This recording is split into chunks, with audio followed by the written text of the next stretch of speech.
Hey, what's up guys, it's your boy T-Karp, and if you haven't tell, this is a video on how to install your RAM. Now, as you can see, I'm fiddling with this RAM stick right here. I pre-installed it, and I'm going to be showing you how to install your RAM into your computer. Now, first things first, you need to get your RAM out of your box.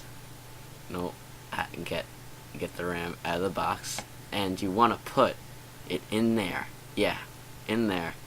And then what you're gonna do, get it in the slot and then push it down, and that's all there is to it. Just apply a little force, and there you can go. There's your dedicated WAM, Minecraft server, 100% free.